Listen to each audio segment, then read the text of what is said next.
On dit que les pires trahisons viennent de ceux qu'on aime le plus. Je n'y ai jamais cru jusqu'à ce que je me retrouve seule sur un lit d'hôpital, les yeux rivés sur le plafond tandis que les machines bipaient autour de moi comme une berceuse mécanique pour les abandonner. Mais laissez-moi commencer par le début. Ou peut-être la fin. Le temps semble différent quand on est allongé sur du linoléum froid, regardant sa vie se remodeler à chaque respiration laborieuse. C'était un mardi. Les mardis semblaient toujours lourds chez moi, comme si la semaine retenait son souffle. Je pliais du linge dans le salon, son linge, en fait, laissé derrière lui depuis sa dernière visite 3 semaines plus tôt. L'odeur de l'adoucissant me rappelait quand il était petit, qu'en faire sa lessive était plus une question d'amour qu'une obligation. Le pull que j'avais entre les mains était cher. Du cachemire. Le genre que je ne m'achetais jamais mais que je retrouvais toujours dans ma machine à laver après ses séjours. Je l'ai tenu à la lumière, vérifiant s'il n'y avait pas de taches, et j'ai ressenti cette oppression familière dans ma poitrine. Pas une oppression émotionnelle. Physique. Comme si quelqu'un avait enroulé une corde à piano autour de mes côtes et tournait lentement la clé. J'ai posé le pull avec précaution. Je l'ai plié exactement comme il le souhaitait, manches rentrées, sans pli aux épaules. Ma mère m'a appris à plier les vêtements comme des lettres d'amour, disait-elle. Chaque pli est intentionnel, chaque bord est soigneusement affûté. La pression dans ma poitrine s'est intensifiée. Dans la cuisine, je préparais une soupe au poulet. Sa préférée. Celle que sa petite amie Sarah fronçait toujours le nez, la qualifiant de « trop lourde » et de « démodée ». Elle préférait ses soupes de bistrot huppées, servies dans des bols plus chers que mon budget mensuel de courses. Mais il en demandait quand même. Il arrivait toujours avec des contenants vides, attendant que je les remplisse. Il appelait toujours ça « nourriture réconfortante » quand elle ne m'écoutait pas.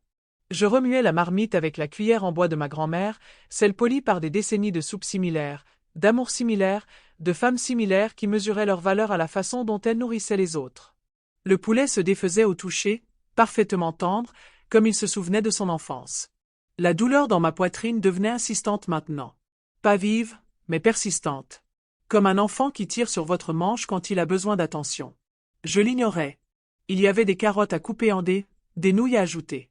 La soupe avait besoin de sel. Il en avait toujours besoin. La cuillère en bois tomba par terre avec fracas. Je ne la tenais plus. Ma main avait simplement cessé de fonctionner. C'était ouverte comme une porte dont les gonds auraient cédé. La douleur n'était plus dans ma poitrine maintenant. Elle était partout. Irradiant mon bras gauche, mon cou, ma mâchoire comme un feu de forêt qui saute entre les arbres. Je savais ce que c'était. 64 ans de vie m'avaient appris à reconnaître les signes que mon corps envoyait quand il était sérieux. Quand il ne demandait plus d'attention mais l'exigeait. Le sol de la cuisine était froid contre ma joue. Le carrelage en céramique, celui que j'avais choisi il y a 15 ans lorsque j'ai rénové cette maison pour avoir de la place pour mes petits-enfants qui ne sont jamais venus. Le joint avait besoin d'être nettoyé. Je pouvais le voir de près maintenant, l'accumulation quotidienne de la vie vécue dans cet espace. Mon téléphone était sur le comptoir. À 1 mètre de distance. Autant dire qu'il aurait pu être à 5 kilomètres. Je ne me souviens pas d'avoir rampé pour l'atteindre. Je ne me souviens pas d'avoir composé son numéro, même si mes doigts ont dû retrouver le motif qu'ils avaient tracé 1000 fois auparavant. La mémoire musculaire de l'amour, même quand l'amour semblait compliqué. Il a répondu à la 4e sonnerie. Maman? Sa voix portait le bruit de fond des rires, des verres qui trinquent, de la célébration. Quoi de neuf? Quoi de neuf? Comme si j'appelais pour parler de la météo ou pour savoir comment s'était passée sa journée. Je crois que je fais une crise cardiaque. Les mots me semblaient étranges dans la bouche. Étrangers. Comme une langue que je n'avais jamais appris à parler. Silence à l'autre bout du fil. Puis, quoi? Tu es sûr? Je suis par terre dans la cuisine. Je ne peux pas, la douleur. Plus de silence. Plus long cette fois. En arrière-plan, j'entendais la voix de Sarah, lumineuse et animée, parler à quelqu'un du gâteau d'anniversaire qu'ils avaient commandé. Citron fourré à la framboise. Son préféré. Maman, tu devrais probablement appeler une ambulance. Probablement. Comme si c'était une suggestion. Comme si j'étais peut-être dramatique, comme il m'en avait accusé quand je lui avais demandé de venir plus souvent, quand j'avais mentionné ma solitude, quand j'avais osé exprimer un besoin qui ne correspondait pas à ses besoins. Je ne peux pas bouger. Je ne peux pas. Je suis au dîner d'anniversaire de Daniel.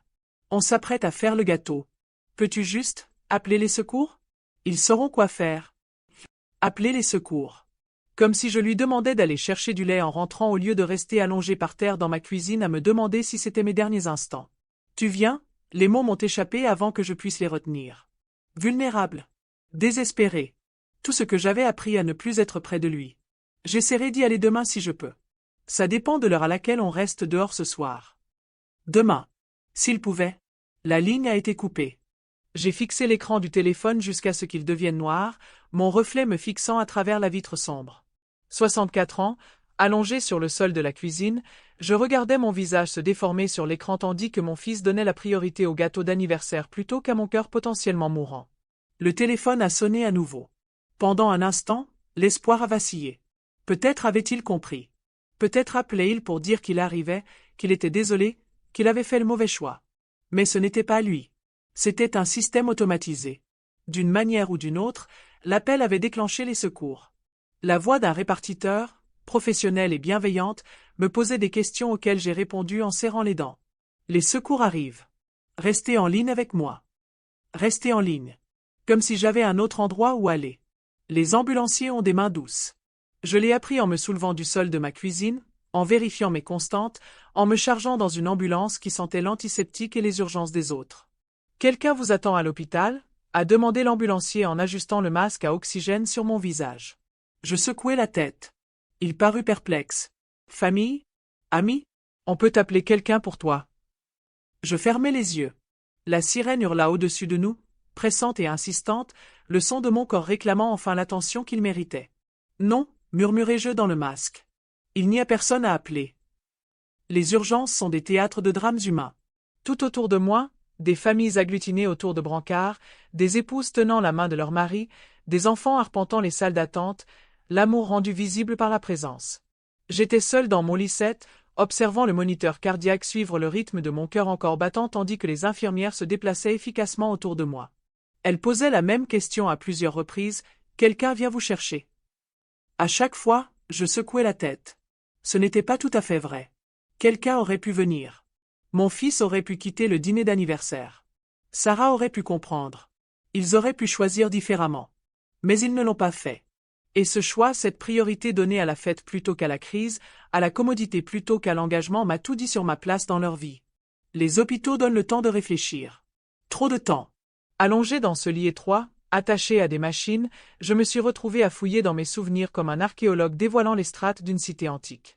Premier niveau, Noël dernier. J'avais cuisiné pour 8 personnes. Il était arrivé avec 3 heures de retard, était resté 40 minutes, puis était parti sans aider à ranger. Quand j'avais mentionné que je me sentais blessé, il avait dit que j'étais trop susceptible. Deuxième niveau, son anniversaire, il y a 2 ans. J'avais fait 4 heures de route pour lui faire la surprise d'un gâteau fait maison. Il avait été irrité que je ne l'ai pas appelé avant. Apparemment, ils avaient des projets. J'avais dîné seul dans une chaîne de restaurants et j'étais rentré chez moi le soir même. Troisième niveau, la fois où je l'avais aidé à déménager. J'avais fait des cartons pour 2 jours, engagé des déménageurs, tout coordonné. Il était arrivé 1 heure avant l'arrivée des déménageurs, stressé et mal préparé. Quand le timing avait mal tourné, il m'avait rétorqué comme si c'était ma faute. Chaque souvenir était une couche sédimentaire, accumulée au fil des années, faite de petits écarts, de trahisons infimes, de moments où mes besoins passaient après son réconfort. L'infirmière qui est venue me voir vers minuit avait un regard bienveillant. Elle a ajusté mon oreiller et m'a demandé à nouveau. « Tu es sûr que personne ne vient ?»« J'en suis sûr. » Elle s'est assise sur la chaise en plastique à côté de mon lit. C'est dur. Être seul quand on a peur. Je n'avais plus peur. C'était ça qui était étrange.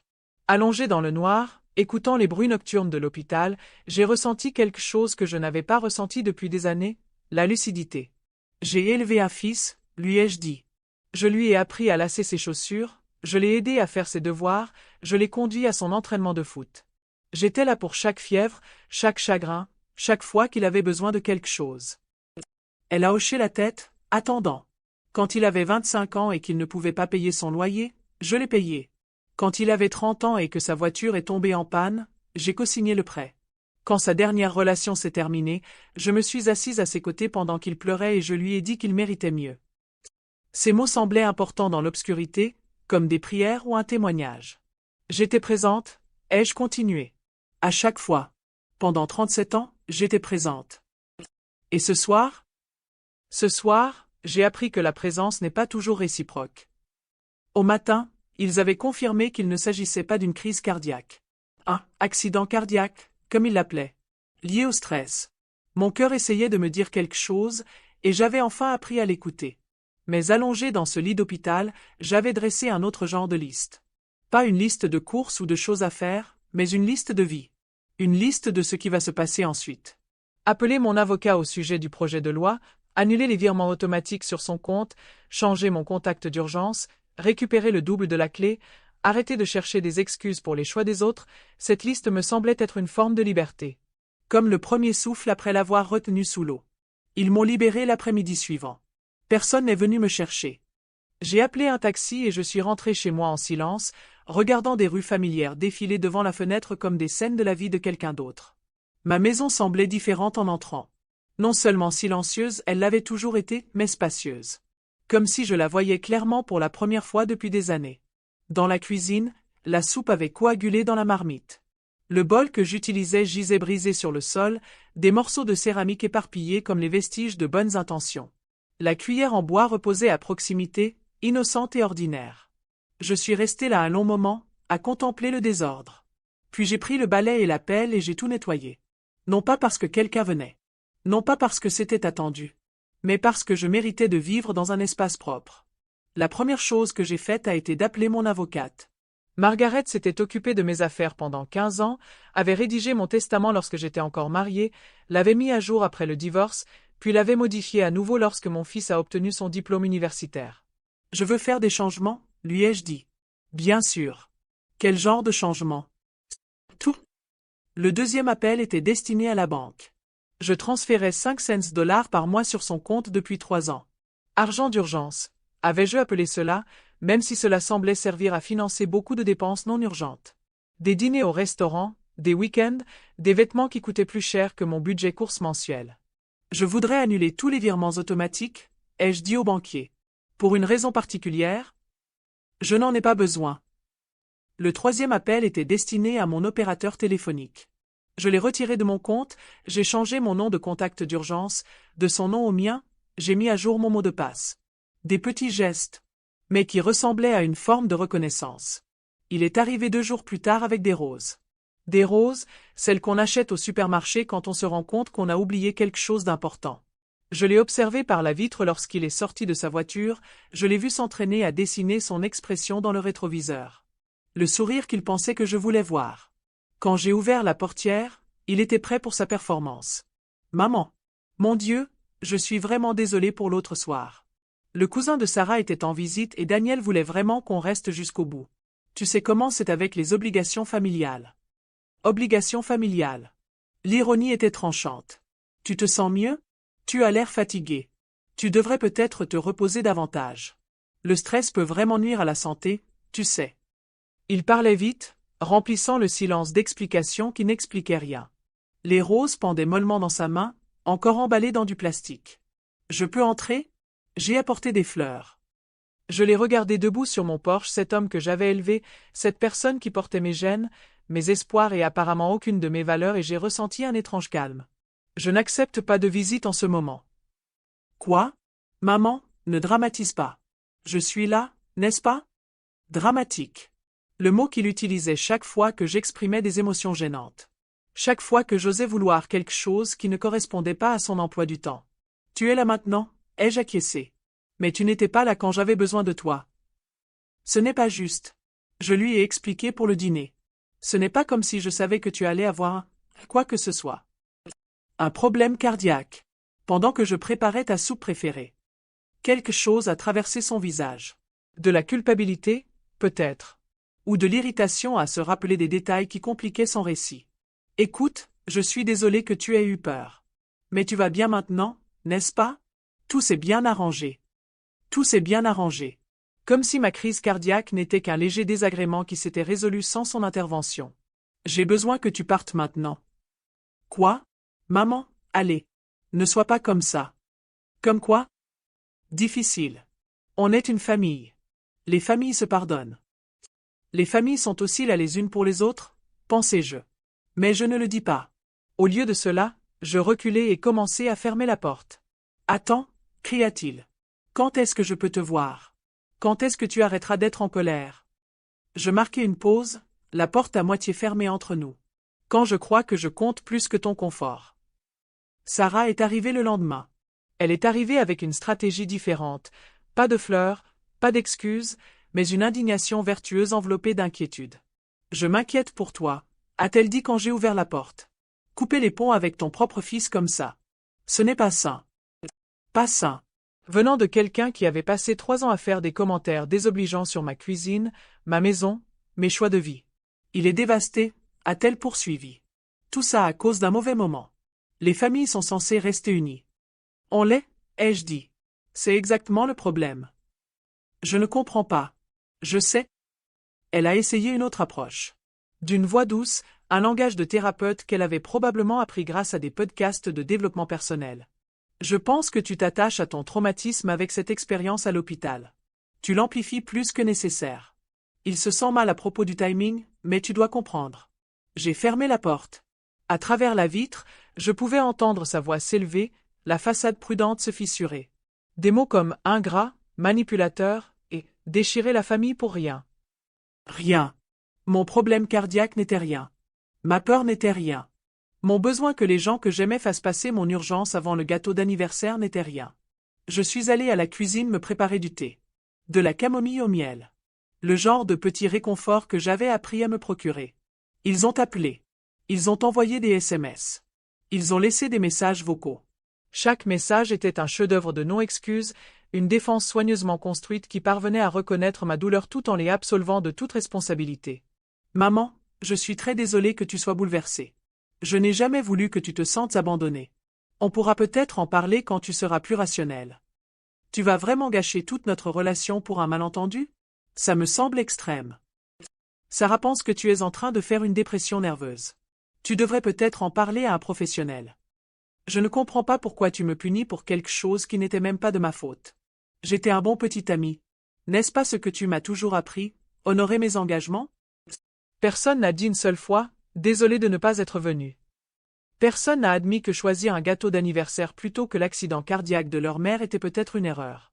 Au lieu de cela, ils se sont repositionnés en victimes de mes attentes déraisonnables. J'ai découvert quelque chose de puissant durant ces semaines, le bouton « Supprimer ». Supprimer le message vocal qui commençait par « Tu dramatises ». Supprimer le SMS qui disait « Ça fait vraiment mal à Sarah ». Supprimer l'email qui commençait par « Je ne sais plus qui tu es ». Chaque suppression était comme une expiration après avoir retenu mon souffle. Comme faire de la place pour quelque chose de mieux. La serrurière était une femme d'une 50aine d'années aux mains calleuses et au regard patient. Elle ne m'a pas demandé pourquoi je changeais des serrures en parfait état, elle m'a juste proposé un prix et s'est mise au travail. De nouvelles clés pour un nouveau chapitre, a-t-elle demandé en testant le mécanisme. Un truc comme ça? J'avais donné tellement de clés au fil des ans. À lui, à Sarah, aux voisins qui arrosaient mes plantes quand j'étais en voyage. De petites intrusions dans ma vie privée que j'appelais la confiance. Mais la confiance, j'apprenais, doit être gagnée continuellement, pas accordée en permanence. Les nouvelles clés semblaient différentes dans ma main. Plus lourdes. Plus intentionnelles. Pendant 15 ans, j'avais entretenu une chambre d'amis. Toujours prête, toujours parfaite. Des draps propres, des serviettes propres, un panier de produits de toilette pour les visiteurs inattendus qui arrivaient rarement à l'improviste. La chambre était presque vide, un sanctuaire de l'hospitalité que personne n'appréciait. Le lendemain du jour où j'ai changé les serrures, je l'ai vidé complètement. Le lit est allé à une œuvre caritative. La commode supplémentaire aussi. J'ai peint les murs d'une couleur que j'avais toujours aimée, un vert profond, comme les ombres de la forêt. J'ai acheté des étagères et les ai remplies de romans que j'avais l'intention de lire. J'ai installé un chevalet dans un coin, acheté des aquarelles, me suis souvenu que j'avais autrefois aimé créer des choses. La chambre est devenue la mienne. Un espace pour mes intérêts, mes loisirs, ma paix. Quand je me suis assise dans le fauteuil de lecture que j'avais placé près de la fenêtre, entouré de mes livres et de mon matériel d'art, j'ai ressenti quelque chose que je n'avais pas ressenti depuis des années, un contentement qui ne dépendait de l'approbation de personne d'autre. 3 semaines après l'hôpital, j'ai reçu une carte par la poste. Pas d'adresse de retour, mais à l'intérieur, un mot écrit d'une écriture soignée. Chère dame de la chambre 7, je rendais visite à mon père dans la chambre à côté de la vôtre. Je vous ai entendu dire à l'infirmière que vous étiez seule, et cela m'a brisé le cœur. Vous m'avez rappelé ma mère, qui s'occupait toujours des autres en premier. Je voulais que vous sachiez que quelqu'un vous a vu ce soir-là, quelqu'un était content que vous alliez bien. Vous ne vous en souvenez probablement pas, mais vous avez aidé mon père à retrouver ses lunettes lorsqu'elles sont tombées derrière son lit. Même dans votre propre douleur, vous avez été gentille. J'espère que vous savez que vous comptez. Une fille reconnaissante. Je l'ai lu 3 fois, puis je me suis assise dans ma cuisine et j'ai pleuré. Non pas de tristesse, mais de reconnaissance. Il y avait des gens dans le monde qui voyaient la gentillesse et l'appréciaient. Qui comprenaient que se montrer présent comptait. Ils n'étaient tout simplement pas toujours ceux qu'on attendait d'eux. 6 semaines après mon accident cardiaque, mon téléphone a vibré avec un dernier message de lui. « Je ne sais plus qui tu es. » J'ai regardé le message un long moment, puis j'ai répondu « Je suis quelqu'un qui connaît sa valeur. Quelqu'un qui ne suppliera plus d'être choisi.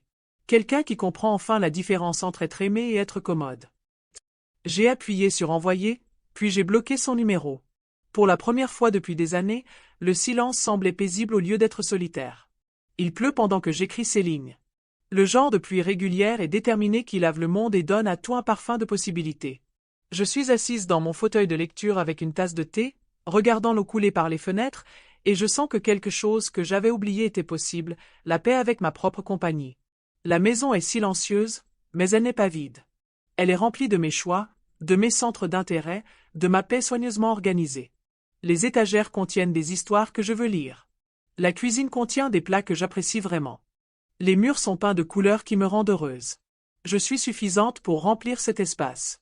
Je pensais que l'amour était un ajout. Plus on donnait, plus on avait. En vous consacrant aux autres, vous finiriez par être plus comblé. Mais j'ai appris quelque chose allongé sur ce lit d'hôpital, l'amour est en fait une multiplication. Cela ne fonctionne que lorsque les 2 parties contribuent quelque chose. 0 fois quelque chose, c'est toujours 0. Je multipliais mon amour par 0 depuis des années et je me demandais pourquoi je me sentais si vide. Je sais que la famille, ce n'est pas que du sang. C'est un choix, répété quotidiennement. Je sais que les gens qui vous aiment vraiment réorganiseront leur dîner d'anniversaire pendant que vous êtes allongé sur le sol d'une cuisine.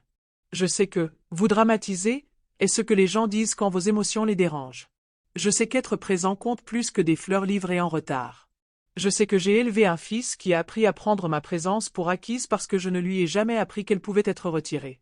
Je sais qu'il n'est jamais trop tard pour apprendre à quelqu'un comment vous traiter, même si la leçon nécessite son absence. J'ai 64 ans et j'apprends à être mon propre contact d'urgence. J'apprends à cuisiner une soupe pour une personne sans m'excuser de la taille des portions. J'apprends qu'un nid vide ne doit pas forcément être vide si on le remplit de choses qui comptent pour soi. J'apprends que le silence peut être précieux lorsqu'il est choisi plutôt qu'imposé. J'apprends qu'être seul est différent de la solitude et que parfois la solitude est la chose la plus aimante qu'on puisse s'offrir. Parfois, je me demande s'il passe devant chez moi. S'il voit la voiture différente dans l'allée, j'ai troqué la berline pratique contre quelque chose qui me fait sourire. S'il remarque le jardin que j'ai planté, des légumes que j'aime vraiment, pas seulement ceux que tout le monde préférait. S'il s'interroge sur la femme qui répondait à tous les appels, résolvait tous les problèmes, était présente à chaque occasion sans poser de questions. Je me demande si elle leur manque. Non. Cette femme vivait dans un état constant d'excuses, désolée d'avoir besoin, désolée de vouloir, désolée d'exister d'une manière qui exigeait quoi que ce soit de qui que ce soit. Cette femme, celle qui écrit ces mots, celle qui a changé ses serrures, repeint ses murs et appris à multiplier son amour par des nombres supérieurs à 0, n'a rien à se reprocher. La guérison n'est pas linéaire. Certains jours, je prends encore mon téléphone pour l'appeler quand quelque chose d'intéressant se produit. Certains jours, je cuisine trop par habitude. D'autres jours, la version de lui qui existait quand il était petit et que j'étais le centre de son univers me manque. Mais manquer quelqu'un ne signifie pas qu'il faille accepter moins que ce que l'on mérite. Le deuil des vivants est compliqué. On pleure non seulement qui ils sont, mais aussi qu'ils ont choisi de ne pas devenir. Cher fils, j'espère que tu es heureux. J'espère que les dîners d'anniversaire de Sarah seront tout ce que tu avais prévu. J'espère que le confort de ne pas avoir à gérer les besoins de ta mère t'apportera la paix. Je veux que tu saches, je ne suis plus en colère. La colère demande de l'énergie que je préfère dépenser en aquarelle, en bons livres et en amis qui sont là quand ils disent qu'ils le seront. Je n'essaie pas de te punir. J'essaie de m'aimer comme je t'ai aimé. Complètement, inconditionnellement, et en comprenant que l'amour exige de la présence, pas seulement de la performance. Tu seras toujours mon enfant. Mais je ne suis plus disponible pour te servir. La mère dont tu te souviens, celle qui privilégiait le confort des autres à son propre bien-être, a eu un accident cardiaque sur le sol de la cuisine. Elle n'est pas morte, mais elle a changé. Voilà ce qu'elle est devenue. Avec amour et limite, la femme qui sait ce qu'elle vaut, la pluie a cessé. La lumière du soir passe obliquement à travers mes fenêtres propres, projetant des ombres qui se déplacent et dansent sur les murs. J'ai peint les couleurs de la paix. Demain, je retrouve une amie pour un café. Janet, de mon club de lecture, dont la fille appelle tous les dimanches et dont le gendre lui apporte des courses sans qu'on le lui demande. Janet, qui avait l'air perplexe quand j'ai mentionné me sentir coupable de déranger les gens avec mes besoins. Chérie, avait-elle dit, l'amour n'est pas une nuisance. Si ça ressemble à une nuisance, ce n'est pas de l'amour. Des mathématiques simples. Une vérité puissante. Comment mesure-t-on une vie? En années? En accomplissement? En amour donné ou reçu? J'apprends à mesurer la mienne en moments de paix choisis. En livres lus sans interruption. En soupe préparée pour soi et savourée pleinement. En appel téléphonique qui nous réconforte au lieu de nous épuiser. En silence qui nous semble spacieux au lieu de nous vider. J'apprends que le contraire de la solitude n'est pas la compagnie, mais la connexion. Et la connexion exige de la réciprocité, de la présence, le choix d'être présent quand il est important d'être présent. Elle a parfois l'air fatiguée, la femme qui me fixe depuis le miroir de ma salle de bain. 64 ans à trop aimer et à trop peu recevoir ont laissé des traces. Mais son regard est plus clair maintenant. Moins anxieux. Moins contrit. Elle apprend à prendre de la place sans permission. À vouloir des choses sans justification. À exister sans constamment prouver sa valeur par le service. Elle apprend que le respect de soi est plus fort que toutes les excuses qu'elle pourrait offrir pour avoir enfin exigé ce qu'elle mérite. Ma tasse est vide maintenant, mais la chaleur persiste dans mes mains. Dehors, le monde est lavé et brille dans la lumière d'après la pluie. Je pourrais me préparer une autre tasse. Ou je pourrais lire quelques pages du roman que je savoure. Ou je pourrais rappeler Janet et prolonger notre rendez-vous café pour y inclure le déjeuner. Tant de choix. Tant de possibilités. Ce qu'il y a de beau dans le fait de reprendre sa vie en main, c'est que chaque choix devient intentionnel. Chaque instant devient vôtre. Ce n'est pas une histoire de réconciliation. Il ne s'agit pas de mon fils réalisant ses erreurs et implorant pardon. Il ne s'agit pas de confrontations dramatiques ou de retrouvailles larmoyantes. Ce sont des histoires différentes, et elles appartiennent à des personnes différentes. C'est l'histoire d'une femme qui a appris à arrêter de se considérer comme un personnage secondaire dans la vie de tout le monde. C'est une histoire sur le choix de la paix plutôt que de la performance, des limites plutôt que du ressentiment, de la solitude plutôt que de se contenter de peu.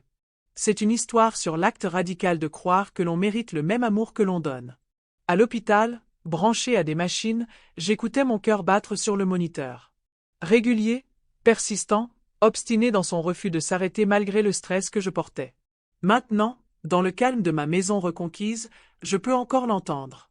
Non pas à travers des machines, mais à travers le silence que j'ai appris à aimer. Cela ressemble à de la survie. À de la force. Comme une femme qui a finalement appris à se montrer comme elle s'est toujours montrée pour les autres. Cela ressemble à de la liberté. Si vous lisez ceci et que vous vous reconnaissez dans ces mots, si vous êtes la personne qui se montre toujours présente, qui trouve toujours des excuses au choix des autres, qui s'excuse toujours d'avoir besoin de quoi que ce soit, sachez ceci. Vous n'êtes pas responsable de gérer le confort des autres au détriment de votre propre bien-être. Vous n'êtes pas obligé de vous immoler par le feu pour garder les autres au chaud. Tu n'es pas obligé d'accepter des miettes et de les appeler amour. Tes besoins ne sont pas dramatiques. Tes limites ne sont pas égoïstes. Ta valeur ne se détermine pas par tes sacrifices. Il n'est jamais trop tard pour changer les serrures. Il n'est jamais trop tard pour peindre les murs de ta couleur préférée. Il n'est jamais trop tard pour apprendre la différence entre être aimé et être commode. Il n'est jamais trop tard pour devenir ton propre contact d'urgence. Je termine cette histoire comme j'apprends à le faire chaque jour, avec gratitude pour les choix qui m'ont apporté la paix et avec impatience pour les choix à venir. La femme qui a écrit ces mots n'est pas la même femme qui s'est effondrée sur le sol de la cuisine en préparant une soupe pour quelqu'un qui avait donné la priorité au gâteau d'anniversaire plutôt qu'à son problème cardiaque. Cette femme avait peur de sa propre valeur. Cette femme le sait. Cette femme s'est excusée d'exister. Cette femme le célèbre. Cette femme a attendu d'être choisie. Cette femme se choisit elle-même. La différence est primordiale. La différence est la vie. Sur mon réfrigérateur, retenu par un aimant en forme de tournesol, se trouve la carte de l'inconnu qui a assisté à ma nuit à l'hôpital. Celle qui m'a rappelé que la gentillesse se voit, que se montrer compte, que j'étais importante pour quelqu'un même lorsque je me sentais invisible aux yeux de ceux que j'aimais le plus. Certains jours, quand les vieux schémas tentent de reprendre le dessus, quand je suis tenté de trouver des excuses au choix des autres ou de m'excuser pour mes propres besoins, je la relis. Tu m'as rappelé ma mère, qui prenait toujours soin des autres en premier. Et puis, j'espère que tu sais que tu comptes. Je le sais maintenant. Je le sais enfin. Cette histoire est dédiée à toutes les femmes qui se sont rabaissées pour mettre les autres à l'aise, qui se sont excusées d'avoir besoin d'amour, qui ont choisi la paix plutôt que la vérité pour préserver une relation. Puissiez-vous apprendre, comme moi, que l'acte le plus radical n'est pas de donner plus, mais de savoir quand on en a assez donné. Puissiez-vous apprendre à multiplier votre amour par des nombres supérieurs à 0. Puissiez-vous apprendre à changer les serrures.